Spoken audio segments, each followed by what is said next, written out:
irmãos abrissem as suas Bíblias, quem tem, ou acessasse no celular, ou acompanhasse ali, né? O nosso texto dessa noite, que é Romanos capítulo 12, versículos 1 e 2. Enquanto os irmãos estão abrindo, né, os irmãos de casa também, ou lá, para quem está aí, que Deus possa continuar falando ao seu coração, como tem falado até agora aos nossos corações, amém, irmãos? É muito maravilhoso quando nós sentimos que o Espírito Santo está conosco, falando conosco, nos fazendo relembrar as maravilhas que Ele fez por nós, que é o motivo de nós estarmos aqui nessa noite, amém? E eu quero fazer uma pergunta para vocês. Quem aqui já ensinou algo para alguém, falou de algo muito importante para alguém, esse alguém não entendeu e você teve a vontade de dar um grito para que ela entendesse? Quem? Olha, poucas pessoas, né? Então isso quer dizer que os irmãos são bem pacientes na hora de ensinar, não é? Porque às vezes o que acontece? Nós ensinamos algo para alguém e repetimos, e repetimos, e repetimos, e repetimos, e a impressão que a gente tem é que aquela pessoa não entendeu, ou não aprendeu, ou ela está se fazendo de surda, ou de desentendida, alguma coisa assim, e aí às vezes dá vontade de realmente dar um grito, né? Fulano, pelo amor de Deus, né? Eu já repeti isso 10.000 vezes, já falei e tudo mais, não é verdade? E muitas vezes a gente tem, né, esse desejo, né? Parabéns para quem não tem, porque eu já tive muitas vezes, não foi só uma nem duas não.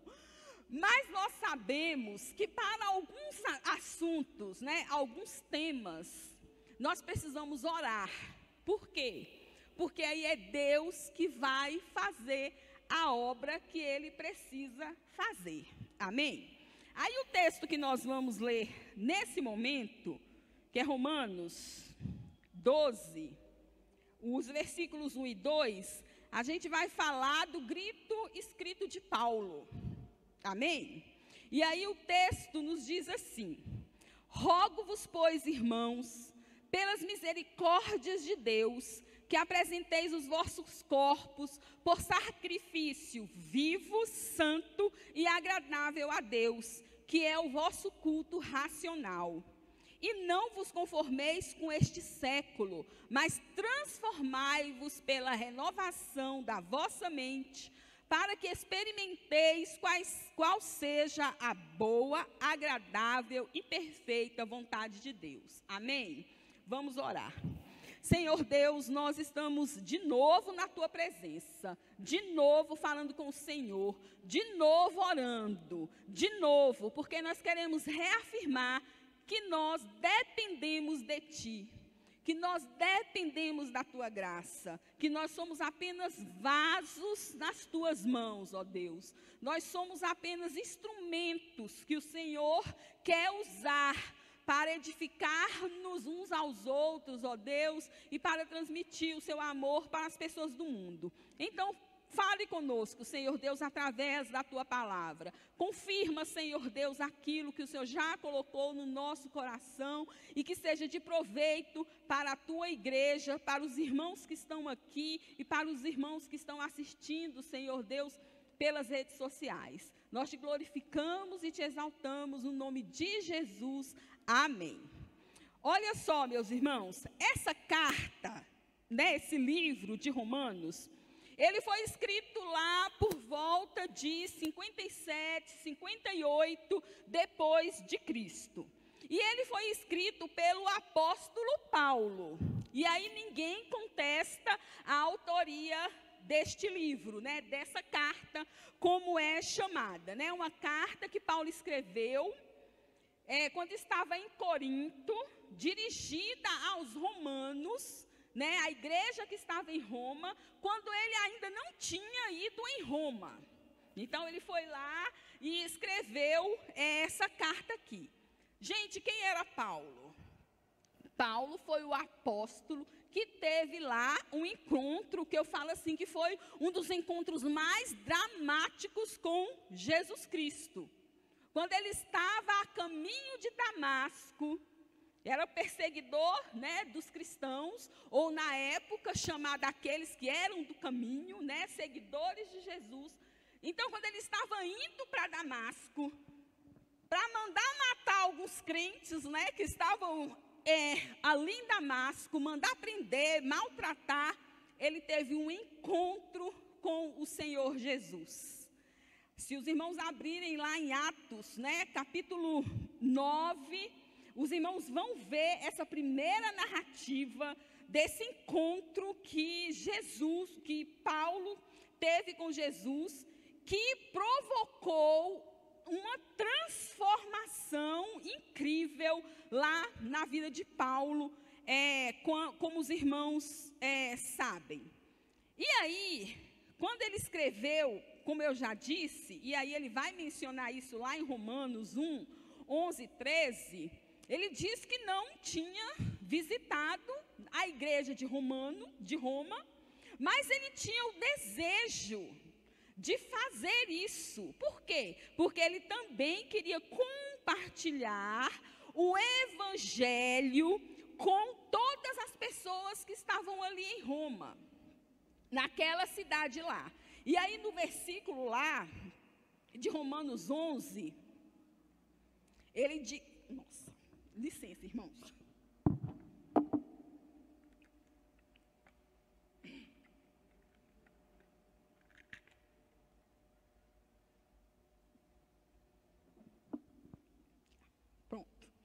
Aí lá, nesse versículo que eu citei, Romanos 11, 11 e 13, ele vai dizer que ele se considerava uma pessoa que precisava pregar o evangelho, porque ele era devedor. E ele era devedor para os gregos, para os bárbaros, para os sábios, para os ignorantes, para os gentios, ou seja, ele era devedor para todos os povos gentios que existiam ali em Roma. E é por isso que ele queria ir visitar aquela igreja, para ter essa oportunidade de compartilhar o evangelho ali. Gente, o que era o Império Romano quando Paulo escreveu essa carta? Segundo os comentaristas que li, Roma era tipo o centro do mundo, não é? Roma era a capital do Império Romano, que abrangia toda a Europa, parte da Ásia, parte da África. Então era um império enorme que tinha ali. E o imperador, ele governava toda essa região. E ele governava politicamente, e ele governava também nas questões religiosas. Tanto que a cidade, né, era uma metrópole muito grande. Gente, eu fico imaginando que Roma deveria ser tipo uma cidade muito grande, assim como São Paulo, ou como Nova York, né, que o pessoal diz que tudo acontece ali. E em Roma, tudo acontecia em Roma. Todo mundo queria ir para Roma. É igual hoje em dia, todo mundo quer vir para Brasília. Todo mundo quer ir para São Paulo. Todo mundo quer ir para o Rio de Janeiro. Todo mundo quer ir para os Estados Unidos, né? Nova York, Boston, Miami. Por quê? Porque eram nessas cidades, naquela cidade, que tinham as oportunidades, né, para o povo. Eu fico imaginando, era o centro cultural, era o melhor lugar para se viver, era o melhor lugar para se estudar, era o melhor lugar para se fazer comércio, né? Quem já ouviu aquela frase assim, né, que todos os caminhos levam a Roma. Por quê? Porque dali de Roma saía, né, muita coisa boa, né, na época. Mas Roma também era um centro religioso. E sabe qual era o diferencial do Império Romano? É que o Império Romano quando ele conquistava os povos, ele não destruía a religião do povo, ele não destruía os ídolos do povo, os deuses do povo. Eles invadiam a terra e diziam assim: ó, beleza, vocês podem continuar adorando seus deuses, beleza, vocês podem fazer os seus cultos. É por isso que quando a gente está lendo Atos, a gente vê sempre os conflitos, não é? De Paulo, de Pedro, de todo mundo com o pessoal das localidades, Éfeso e tal, por causa dos seus deuses. E era por isso também que lá em Jerusalém, o povo podia continuar servindo a Deus de boa e fazendo sacrifícios no templo. Só que tinha só uma exigência que o imperador fazia. Qual era a exigência? Vocês também têm que me adorar. Por quê? Porque o imperador se considerava um Deus. E aí, então, eles falavam: não, beleza, a gente te adora e vamos também adorar os nossos deuses. Então, era nesse contexto que estava lá a igreja de Roma, né? Cercada de tudo isso. E aí, meus irmãos, o que acontece? Nessa igreja, as pessoas que tinham se convertido tinham vindo dessa realidade, certo? Uma cidade que era politeísta, Deus para todo lado, um imperador que se considerava Deus, e ele que promovia os cultos no Panteão, lá, né, na capital de Roma. Vocês já viram, né, o Panteão, as ruínas, né, do Panteão, um templo enorme, e era o próprio imperador que falava bem assim: ó, vamos ter culto hoje, então venham todos. E lá estavam todos os deuses, todos os ídolos, ele próprio presente. E quem deveria estar lá também? Os cristãos, o pessoal que aceitou Jesus. Eles deveriam estar lá também. Por quê? Porque o imperador, ele não proibia, né, que as pessoas adorassem o Deus de Israel. Ele não proibia, mas ele falava assim: tem que me adorar também. Então, quando eu convocar para o culto, todo mundo tem que vir. Então, era isso, esse fundo que estava lá nessa época do povo romano. Essa carta de Paulo foi a carta mais sistemática que Paulo escreveu. Alguns comentaristas dizem assim, que nós podemos, se nós não tivéssemos Bíblia, né, não tivéssemos os demais livros da Bíblia, a gente conseguiria entender a história da salvação só lendo Romanos. Quando eu li isso, eu falei: graças a Deus que nós temos a Bíblia toda para entendermos o plano de salvação. Por quê? Porque Romanos é uma carta bem sistemática, né? Paulo tratou assim, ponto por ponto, cada assuntinho que era relevante para os romanos entenderem o que era justificação pela fé. Esse é o tema do livro, a justificação pela fé. Aí, o que Paulo faz? Paulo, ele diz assim, que os judeus tinham que entender a salvação, a justificação pela fé, como judeus que eles eram. Os gentios tinham que entender a justificação pela fé, como gentios que eles eram.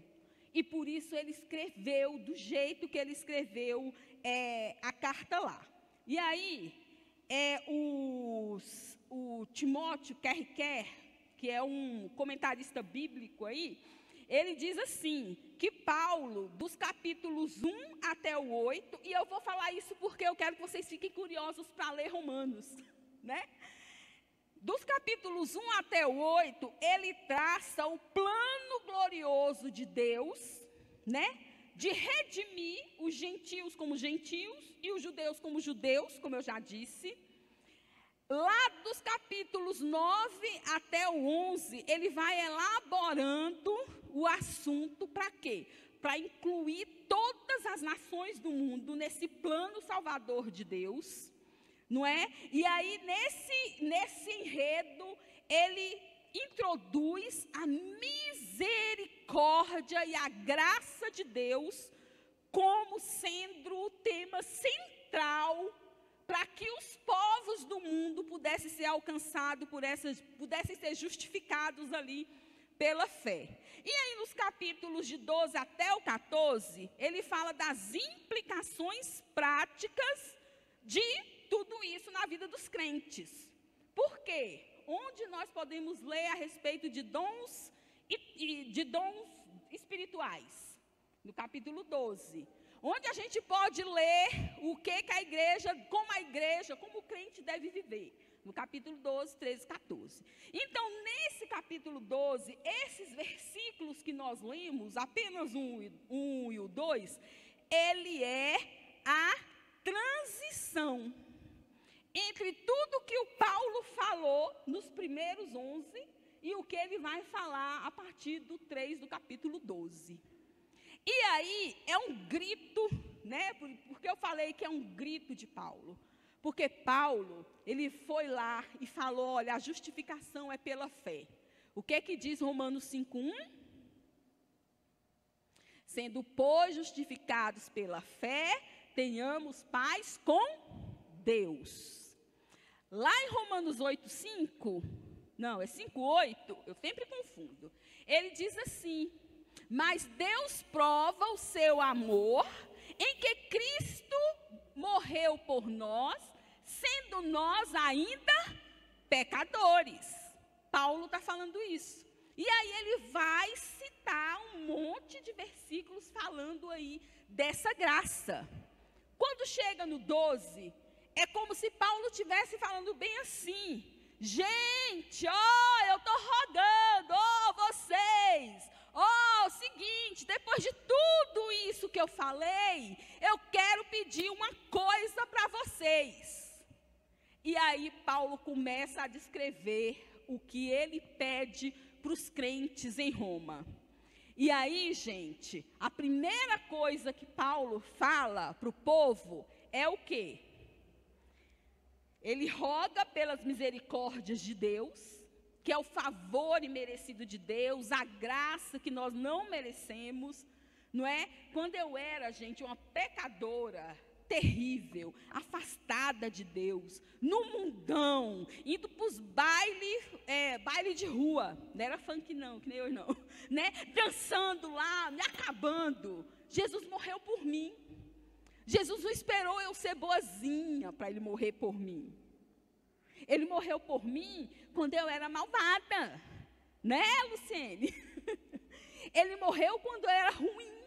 Ele não morreu quando eu era boazinha. Por isso que Paulo fala assim, olha, eu estou rogando para vocês pelas misericórdias de Deus, por aquele favor imerecido que Deus fez por você, quando Ele olhou para você, Lucimar, e você estava lá chafurdada na lama do pecado, e Ele foi lá, bum, te pegou, te deu umas novas vestes, te limpou toda, deu aquele banho, né, Marcos, no sangue de Jesus, e aí Ele vem então e fala, é por essas misericórdias, por essa graça imerecida que você não merece, é que eu estou rogando, é que eu estou gritando e é que eu estou pedindo. E aí ele fala o primeiro verbo, né? O primeiro verbo que ele usa, e ele diz assim, apresenteis o vosso corpo por sacrifício vivo, santo e agradável a Deus. É por essas misericórdias que eu estou pedindo para vocês, pelo amor que Deus tem por vocês, pelo que Ele fez por vocês, é que eu estou pedindo que vocês apresentem o corpo de vocês como oferta viva, santa e agradável a Deus. Meus irmãos, essa palavra apresenta-se no grego, ela quer dizer, parestesai, ela quer dizer isso. E ela tem o mesmo significado de oferecer. Então não é apenas apresentar, mas é oferecer. Não é? E Paulo está pedindo isso lá para os romanos. Se ofereçam a Deus como sacrifício. Gente, como é que era o sacrifício lá no povo judeu? Que Paulo era judeu. O que acontecia? O povo tinha que pegar o animalzinho ou a oferta designada, levar lá no altar do Senhor. E lá no altar do Senhor, o que acontecia? O sacerdote ia lá, fazia as orações, os rituais todos, né? E sacrificava aquele animal. E o animal fazia o quê? Morria. Aqui, Paulo está dizendo assim, gente, apresente o corpo de vocês como um sacrifício vivo. Um sacrifício vivo diante de Deus. Por que Paulo está fazendo isso? Porque Paulo sabia que tinha alguns romanos que iam entender essa linguagem. Mas ele também sabia que os romanos entendiam de sacrifício. Por quê? Porque numa religião politeísta pode haver sacrifício? Sim. E naquelas religiões lá de Roma, né, que eles seguiam lá, aqueles vários deuses lá, eles tinham sacrifícios. Então o povo sabia o que era sacrifício. Mas aí Paulo vem e diz assim, olha, apresentem o corpo de vocês como sacrifício vivo. Por que vivo? Porque é útil. Sacrifício morto serve para alguma coisa? Gente, serve? Não. Não serve. E aí ele diz assim, olha, ofereça como um sacrifício vivo, você inteiro, com suas habilidades, com sua inteligência, com suas desenvolturas, com seus talentos, com sua inteligência, com tudo que você tem aí de bom, se ofereça a Deus como um sacrifício vivo, não morto, mas vivo. E ele vai dizer assim, olha, e santo. Sabe por que ele vai dizer santo, meus irmãos? Porque lá em Romanos 6, 13 e 19, a gente vê que Paulo faz uma explanação de sobre como nós usávamos os nossos corpos antes de sermos justificados sermos justificados por Deus. Ele diz assim que nós usávamos os nossos corpos como instrumentos de quê? Pecado. Ele fala que nós usávamos os nossos corpos como instrumento de pecado. E não é? Pensa aí no pecado que acontece no mundo que precisa do corpo para ele ser cometido. Pensou? Pensaram, gente? Pensaram ou não pensaram? Sim, pois, pensou, né? Para você fumar um baseado, você precisa do corpo. Você consegue fumar um baseado sem ter corpo? Consegue, gente? Não. Para você se tornar uma pessoa alcoólatra, você precisa de um corpo ou não precisa? Precisa. Para você cair matando na prostituição, você precisa de um corpo ou não precisa? Precisa. E aí Paulo lá, ele fala bem assim, olha, porque antes a gente usava o nosso corpo como instrumento do pecado, mas agora esse corpo oferecido a Deus, né, lá diante de Deus, precisa ser santo. Amém?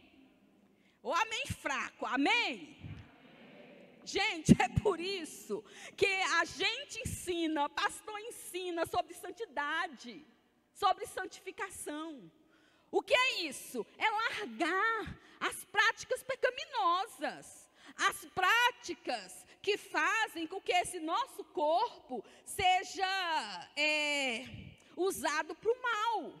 É por isso que a gente tem que deixar de falar mentira, deixar de ser fofoqueiro, deixar de fumar, de beber, e essas coisas que a gente aprende. Por quê? porque elas acontecem no corpo. E aí Paulo vem e diz assim, ó, apresente o seu corpo como sacrifício santo, não é? Santo. Não se apresente de qualquer jeito no altar do Senhor. É isso que Paulo está falando. É isso que Paulo está falando, porque quando a gente se apresenta de qualquer jeito do altar do Senhor, o Senhor não aceita a gente. O Senhor não aceita. Por isso que tem muito crente desanimado, triste, que fala assim, eu orei, Deus não respondeu. Mas e aí, como você tem se apresentado, né, diante do Senhor? Tem que ser vivo, tem que ser santo para ser agradável a Deus. E cá para nós, a gente sabe como ser agradável, não sabe? Sabe ou não sabe? Nós sabemos como ser agradáveis. E aí ele vai e fala isso aí, não é? E é interessante quando ele diz que esse corpo vivo e santo é um corpo que se torna útil no corpo de Cristo. Amém? Gente, o corpo morto na igreja faz alguma coisa? Não. Quem faz diferença? É um corpo vivo. E é interessante que esse corpo vivo, ele se torna um membro do corpo de Cristo. Olha só que bênção é isso. Mas aí vocês devem estar pensando assim, mas irmã Lucimar, eu já fiz isso. Eu já apresentei o meu corpo lá. Eu já fiz isso quando eu aceitei ao Senhor Jesus. Mas eu volto a perguntar para você, você continua sendo um sacrifício vivo? Você continua disponibilizando tudo que Deus te deu no altar do Senhor? Ou você já desistiu? Não quero mais não, cansei. Não é? Você continua, né, oferecendo o seu corpo, a sua inteligência, as suas habilidades, as suas vontades, os seus pensamentos na presença de Deus, para o serviço de Deus? Ou você é daquelas pessoas, daquele irmão que está aqui presente nessa noite, que tem como desculpa o tempo e o discurso? Porque tem pessoas que têm isso como discurso, como desculpa. É o discurso como desculpa, né? Mas não, porque não sei o quê, aí dá 1000 desculpas, né? Um discurso bonito. Ou você dá o tempo como desculpa, não é? Não tenho tempo, né? Não posso, não sei o quê. Você tem que pensar nisso. Por quê? Porque se você está fazendo isso, é necessário refletir. O segundo verbo que Paulo usa, ele usa não vos conformeis. Algumas versões dizem assim, não se amoldem, né, ao mundo, né, ou ao século. E aí, gente, Paulo, ele vai usando os verbos, e aí ele usou rogar, depois ele usou apresentar, agora ele usa o conformar com uma negativa, né? Por quê? Porque aqui tem a ver com o sacrifício. Tem um comentarista que eu li, que ele diz assim, que não se conformar, não se amoldar, tem a ver com separação do mundo, com a separação das coisas deste século. E nós concordamos, né, que quando ele fala de século, de mundo, ele está falando de ideias deste mundo, ele está falando das práticas deste mundo, ele está falando dos comportamentos deste mundo, dos ensinos propostos, né, por autoridades deste mundo e por outras coisas mais que são contrárias às ideias de Jesus, às práticas propostas por Jesus, ao comportamento e ensinamentos de Jesus que ele nos propôs em como viver. É isso que Paulo está dizendo quando ele fala assim, olha, não se conformem. Nós não podemos nos amoldar ao padrão deste mundo. Porque os padrões deste mundo, as ideias, as práticas, o comportamento é contra os padrões de Deus.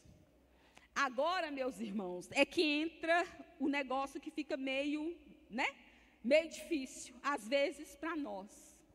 É porque nós, muitas vezes, queremos definir que padrões são esses, que ideias são essas, e nós não levamos em consideração a palavra de Deus. E aí, o que acontece? Nós entramos em sérios problemas nas nossas vidas. Porque quem dá o padrão é Jesus. Não somos nós, que damos esse padrão. Paulo, ele era uma pessoa, gente, eu fico imaginando, Paulo era antenadaço, Paulo era muito antenado. Ele era cidadão de Roma, então ele sabia o que acontecia em Roma. Eles sabiam que aquela igreja de Roma estava cercada por todo tipo de pecado. Porque Roma era uma cidade promíscua. O povo estava cercado de pecado. E aí, Paulo conhecia aquela realidade. E ele vai e escreve para os romanos. Sabe qual era a diferença dos romanos para nós? A diferença dos romanos para nós, dos nossos irmãos de Roma, é que talvez o povo de Roma tivesse algumas cartas que chegaram nas mãos dele, que nem chegavam nas mãos, desculpam, que era lida para eles, e eles tinham que aprender ouvindo quando era lido, e eles tinham que seguir ali as orientações, e eles conheciam a história de Jesus. Era só isso que eles tinham. O que nós temos? Para viver uma vida que agrada ao Senhor Jesus. Nós temos a Bíblia, nós temos tudo. Nós temos tudo. Vou repetir, nós temos tudo. Nós temos a Bíblia e temos o que mais? Gente, o Espírito Santo, que nos ensina a viver. Amém? Os romanos também tinham o Espírito Santo, amém? Que eles tinham. Mas eles não tinham, gente, uma Bíblia como nós temos hoje. Paulo sabia disso, e foi por isso que Paulo foi lá, e escreveu, essas coisas para Paulo. E aí, o que Paulo vai dizer para eles? Olha, não vos conformeis com este mundo, porque vocês já foram justificados por Cristo. Lembra da misericórdia? Paulo traz a misericórdia de novo. Gente, não se conforme com esses mundos, porque vocês já foram justificados com o amor de Deus, e Paulo está falando isso. Não é verdade? E aí vem algumas perguntas na minha mente, e eu fiquei lá quebrando a cabeça em casa, porque eu falei bem assim: Senhor, misericórdia, me perdoa pelos meus pecados, porque às vezes eu confesso meu pecado, igreja, aqui perante vocês, eu não paro para refletir sobre os meus pecados, e isso é pecado, é pecado não parar para refletir sobre os pecados. E eu estava lá em casa, quando eu estava lendo esse texto, e aí Deus foi falando comigo, e falando assim: mas Lucimar, que pecados se tornaram naturais para você, porque você se conformou? Chegou de mansinho o pecado, e você foi se conformando, e foi se aceitando, e você se amoldou, e agora, tá beleza, você nem sente. O Espírito Santo talvez esteja te dando umas bofetadas, irmã Helenice? Dá uma bofetada para lá, dá uma rasteira para cá, mas você não sente mais, e você não pede mais perdão. E eu fiquei pensando nisso, e eu falei: Deus, me perdoa por isso, então vai revelando aí o que foi que aconteceu. E aí, existe isso na sua vida? Algum pecado que entrou, que foi entrando devagarzinho e está aí na sua vida, e você está achando tão normal? Ai, todo mundo faz isso. Você é fofoqueiro, ai, todo mundo fofoca. Você mente, ai, todo mundo mente. Tem alguma coisa assim na sua vida? Pensa aí. Sabe por quê? Porque se tiver Jesus, Ele nos perdoa, não é? Porque nós não precisamos ser amoldados a este mundo, não. Aí ele vai para o terceiro verbo. Qual é o terceiro verbo? Vê aí na sua Bíblia. Ele fala lá, né? Ele está rogando esse verbo. Depois ele fala apresenteis. E qual é o verbo outro que ele usa aqui? Ele fala não vos conformeis. Esse é o outro verbo que nós acabamos de falar. Qual é o outro verbo que ele usa? Transformar.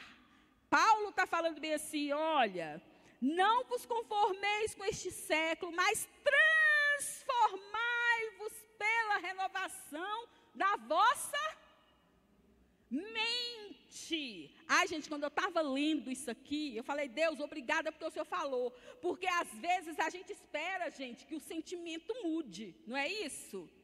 Ah, eu odeio fulano de tal. Aí você fica esperando que o sentimento mude. Eu não vou com a cara de fulano de tal. E você fica esperando que o sentimento mude. Aí Paulo vem e fala assim, olha, transformai-vos pela renovação da vossa mente. Gente, tudo começa na cabeça. E a palavra grega, né, para transformar, é metamorfo, que dá origem a qual palavra em português? Metamorfose. Metamorfose, é essa palavra no grego, transformar, não é? E essa palavra, dessa forma, ela aparece lá na transfiguração de Jesus. Quando Jesus no monte, né, mudou a forma diante dos discípulos, foi essa palavra, metamorfose, que apareceu lá. É uma transformação. A metamorfose é o quê? É a transformação em outro ser. É uma mudança total na forma. Vou contar para vocês uma história. Existe um animalzinho que é bem feinho, asqueroso, que se arrasta pelo chão. Ele se alimenta de sujeira. Existe um outro animalzinho que é lindo. Ele existe em várias cores. Muitos param para admirá-lo. Ele não rasteja, mas ele voa e se alimenta do néctar das flores. Vocês sabem que animaizinhos são esses? A lagarta e a borboleta. A lagarta e a borboleta. Eles são os mesmos? São ou não são? São os mesmos, olha só. Mas aí o que acontece com essa lagarta? Ela se transforma, acontece uma metamorfose com ela, e ela se transforma numa bela borboleta. Quando ela se transforma numa bela borboleta, ela volta a ser lagarta? Não volta a ser lagarta. É disso que Paulo está falando com a gente. Ele está falando assim, olha, se transformem, não é? Em outro ser. E aí ele vai dar a dica e fala assim, olha, se transformem com a renovação da mente. Ele fala assim, olha, mas transformai-vos pela renovação. Renovar é fazer novo, né? É recomeçar, né? É ter a mente de Cristo. E esse mente, gente, é metanoia. É outra palavra grega, né? Para dizer pensamento. Sabe o que Paulo estava dizendo? E eu estava lendo isso, eu falei, Paulo, muito obrigada, porque você falou isso, né? Por quê? Porque nós, como brasileiros, nós somos muito o quê? coração, né? Sentimento, né? Se a gente não chorar, é porque Deus não estava presente no lugar, não é isso? Se não tiver uma tremedeirinha assim, é porque Deus não estava no lugar. Mas aí Paulo vem e fala assim, a renovação acontece aqui na mente. Mudem o pensamento de vocês, transformem-se pela renovação da mente. E Paulo estava falando isso para os romanos, gente, porque os romanos estavam chegando, estavam aprendendo de Deus, e nós nunca paramos, né, de aprendermos, né, de Deus. Gente, nós nunca devemos parar de estar lá diante de Deus, renovando a nossa mente em Cristo Jesus, lendo a Bíblia, aprendendo, se esforçando. Por quê? Porque o mundo vai trazendo ideias, porque o mundo não para. Então a gente tem que estar se renovando em Cristo todas as vezes, todo o tempo, e a gente precisa dessa renovação da mente. Gente, isso exige o quê? Exige esforço da nossa parte. Deixa eu falar para vocês uma coisa interessante. Eu, quando estava estudando lá, no meu curso de neuroaprendizagem, a gente aprende. Quem estudou já neuroaprendizagem aqui ou estudou cérebro? Alguém? Ninguém? Já amei a Cris ali, a Tamara. Sabe o que os estudiosos aí dizem? Que o nosso cérebro, não é? Cada vez que ele ai, gente, qual foi a palavra que eu usei aqui? Cada vez que ele é estimulado a aprender alguma coisa nova, novas ligações acontecem, novas sinapses acontecem, e o seu cérebro é como se ele se renovasse. Porque tem uns estudiosos aí do cérebro, né, da neuroaprendizagem, que dizem assim que o nosso cérebro é meio preguiçoso. Ele não gosta de gastar energia. Então, se a gente faz as coisas sempre do mesmo jeito, ele vai estar fazendo o quê? Poupando energia, sem esforço, sem nada. Não é verdade? Isso é bom ou não é? É bom. Para algumas coisas é bom, mas para algumas coisas não é. É necessário que nós estejamos renovando, para termos a mente renovada em Cristo Jesus. E como é que nós renovamos a nossa mente? Como, gente? Lendo Bíblia e orando. Não tem como renovar a mente. Por isso que está dizendo, transformem, renovem a mente de vocês. De vez em quando eu fico pensando assim no trabalho que o pastor Joel, não sei se ele vai ouvir isso depois, né? Mas eu fico pensando assim no trabalho que o pastor Joel tem com a gente. Por quê? Porque ele quer fazer coisas diferentes. É ou não é? É ou não é, gente? É. Será que ele está encontrando resistência na igreja para fazer essas coisas diferentes? Tá ou não tá? Tá. E por que ele está encontrando resistência? Porque na nossa cabeça a gente fala assim, a gente sempre fez desse jeito. É ou não é? Ai, tá bom assim, para que mudar? Mudar vai dar trabalho ou não vai? Mudar dá trabalho. Mas mudar traz a renovação. É um novo jeito de fazer as coisas. Se eu tivesse aqui, né, com vocês, na igreja, e nunca tivesse saído, talvez eu ia concordar com vocês. E eu não ia. Ia. Fizemos assim, sempre foi assim, vai continuar assim, não precisa mudar em nada. Só que eu já saí. Eu já fui para outras paradas aí, para outras igrejas, para outros países, onde as coisas são feitas diferentes e dão certo. Onde os crentes vivem diferente, fazem diferente e dá certo, e dá muito certo.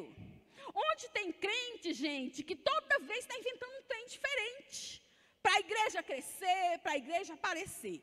Pandemia serviu para quê? Além de ficar levando as pessoas que a gente ama, e adoecendo as outras também. para nos ensinar coisas novas. E as coisas novas que a gente aprendeu são todas agradáveis? Não. Quem ama aqui usar máscara? Quem ama, levanta a mão. Quem odeia, levanta a mão. Né? Não gosta, a gente teve que aprender por causa de uma doença. Não é? Por exemplo, a gente teve que aprender que não deve abraçar os irmãos. Gente, que saudade disso, não é? Daquele abraço do irmão. Mas a gente aprendeu que não pode. Aí eu fiquei pensando, será que a gente vai se acostumar, irmã Elce? E aí depois a gente não vai querer abraçar mais ninguém, porque afinal a gente se acostumou. Ou a gente vai, né, mudar tudo de novo. O que gente, pensa aí comigo, o que a igreja está fazendo de diferente em termos de serviço depois da pandemia?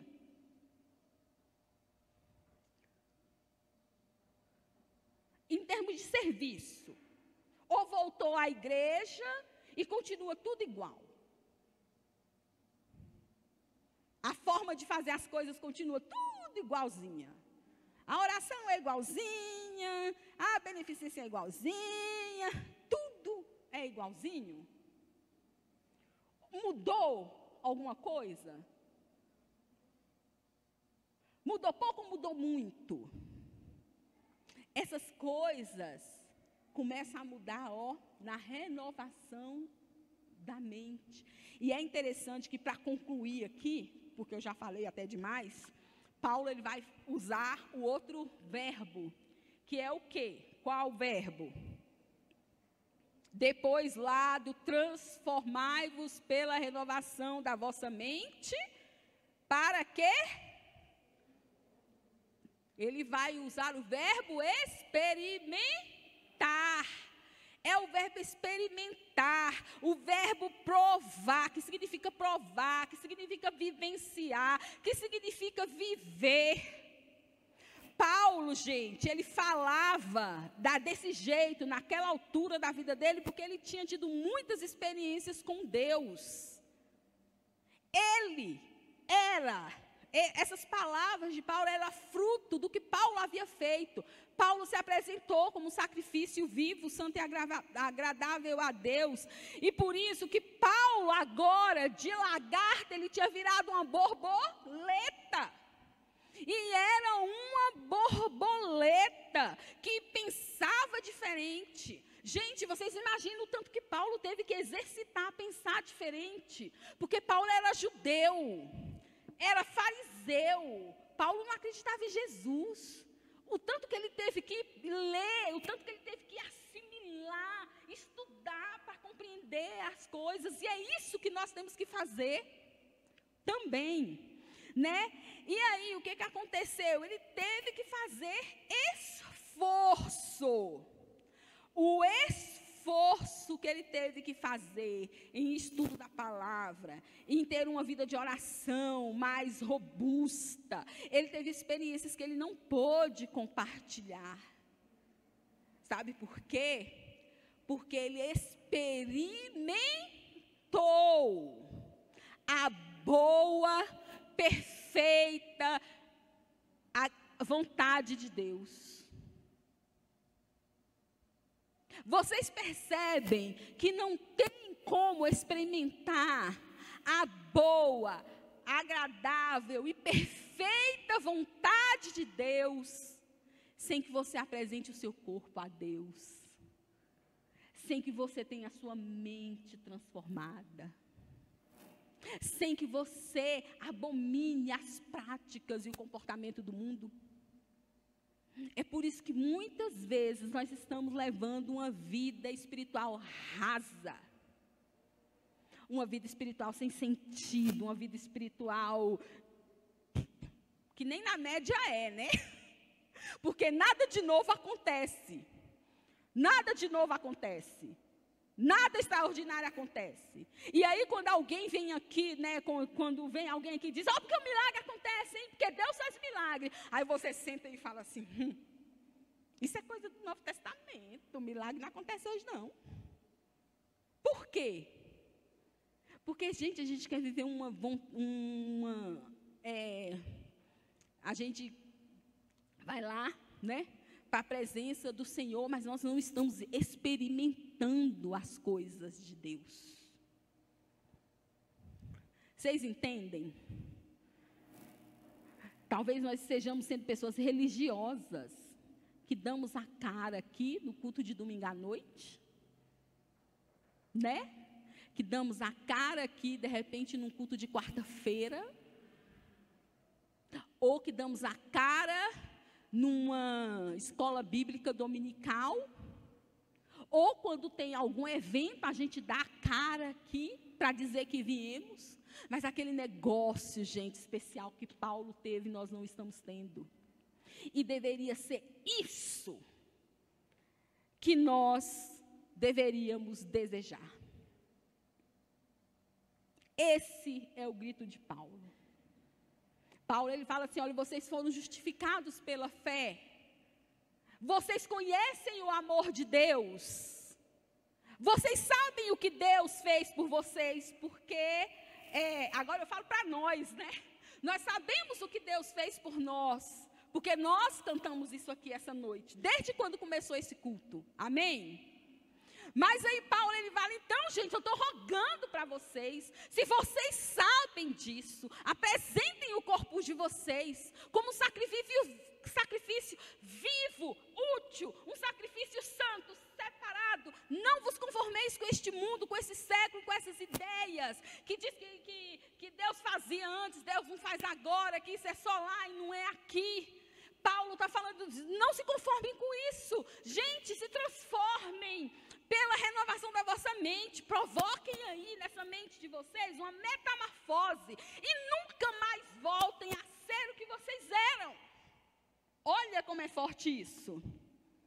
Nunca mais voltem a ser o que vocês eram. Transformem a mente. Porque assim vocês vão experimentar a boa, agradável e perfeita vontade de Deus. Amém, meus irmãos?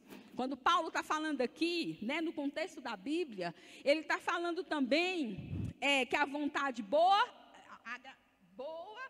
agradável e perfeita, era que os gentios todos fossem salvos e fossem justificados.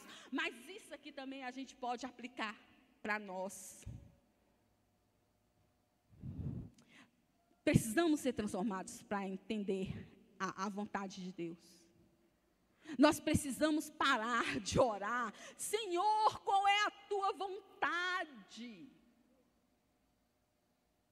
Porque quando nós temos a mente transformada, nós experimentamos, gente, a vontade de Deus. Amém? Não vai ser algo que vai vir lá, ó Deus, mostra. Não, a gente já vai experimentar a vontade de Deus para as nossas vidas. E em todos os sentidos.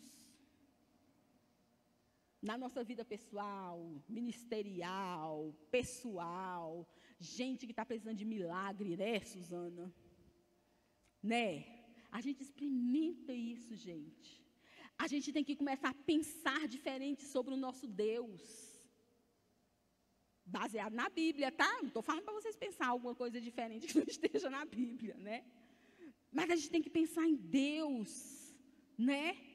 Como um Deus, gente, soberano, bom. Um Deus que intervém na história. Um Deus que ouve, um Deus que clama, que quando a gente jejuma e ora, Ele faz o impossível acontecer. Mas eu não estou falando de um impossível possível, porque às vezes eu fico vendo assim os testemunhos, né, que eles contam, mas eu fico olhando assim, não, gente, mas aquilo podia acontecer. Claro, teve a interferência de Deus, né, no processo, mas podia acontecer.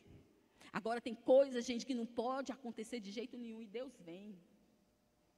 É isso, esse o grito, né, é esse aqui, o grito de Paulo, e é o grito que eu dou também pelas misericórdias de Deus. Para que você reapresente o seu corpo como um sacrifício vivo, santo e agradável a Deus. Vem. Se você quer fazer isso nessa noite, vem. Fica de pé aí no seu lugar.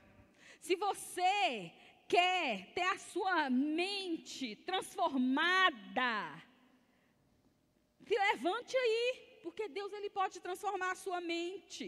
Venha, se levante, se compromete com isso. Você quer falar para Deus nessa noite: olha Deus, eu estou meio que conformado com este mundo. Se você não quer mais estar conformado com este mundo, se levante aí no seu lugar, sabe? E fala para Deus: Deus, eu não quero mais isso na minha vida. Se você quer experimentar a boa, agradável e perfeita vontade de Deus, faça isso também. Levanta aí no seu lugar. Se é isso que você quer na sua vida, você fala aí com Deus: Senhor, eu não quero estar conformado com esse mundo. Senhor, eu não quero, Deus querido, eu quero ter minha mente transformada. Se você quer isso, se levante. Deus, eu quero pensar a respeito do Senhor de uma forma diferente. Se levanta, porque eu vou orar por você. E Deus, Ele vai fazer, porque eu creio nisso. Se você está aqui nessa noite e você ainda está falando para Deus: Senhor, eu não fui justificado pela fé, mas eu quero ser justificado pela fé nessa noite, eu vou pedir que venha na frente, porque essa igreja vai orar por você.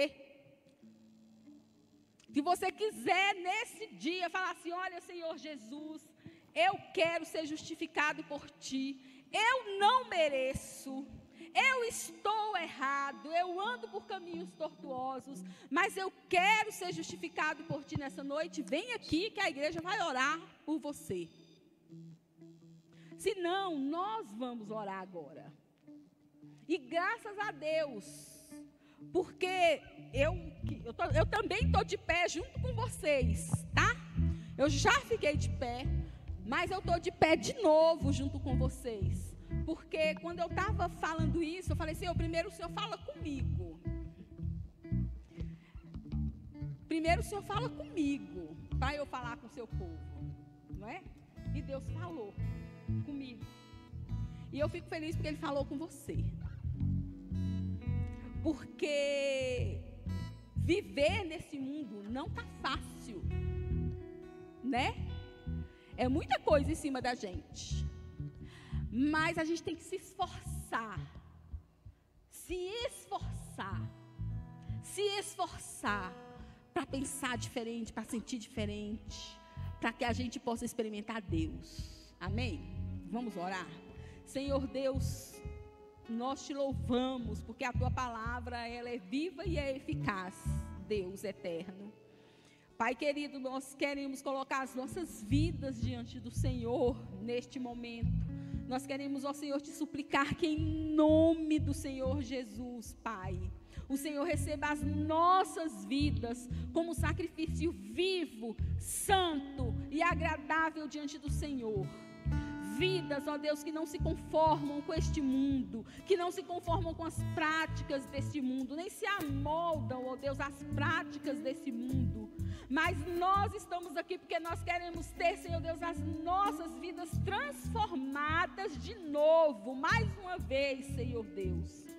Transformada pela renovação da nossa mente. Nós queremos ter a mente de Cristo, Senhor Deus. Nós queremos pensar nas coisas do alto e não nas coisas da terra, Senhor.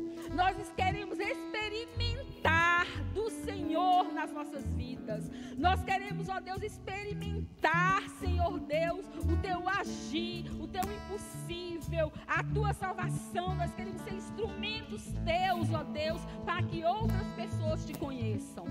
Pai, em nome de Jesus, ouço o clamor da Tua igreja nessa hora. Recebe a vida dos meus irmãos que estão aqui diante do Senhor, se apresentando no Teu altar. Em nome de Jesus, Pai, recebe a minha vida, Senhor. O Senhor me conhece e o Senhor sabe das transformações pelas quais eu necessito passar. Deus eterno, em nome de Jesus, ouve, Senhor, o nosso clamor. Ouve, Senhor, a nossa adoração.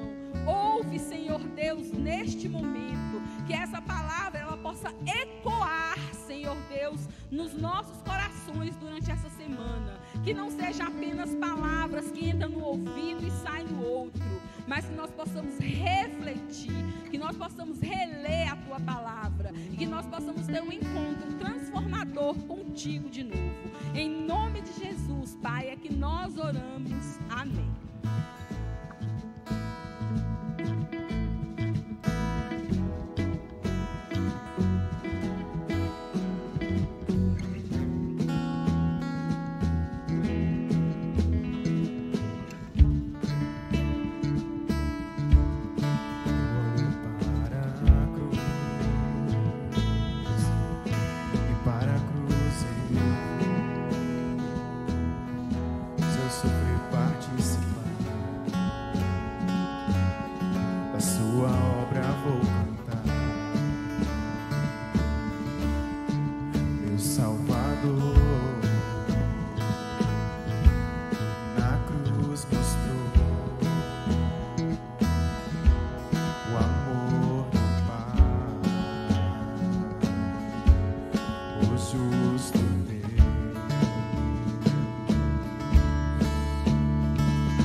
Atraiu e eu, sem palavras, me aproximo, quebrantado por seu amor.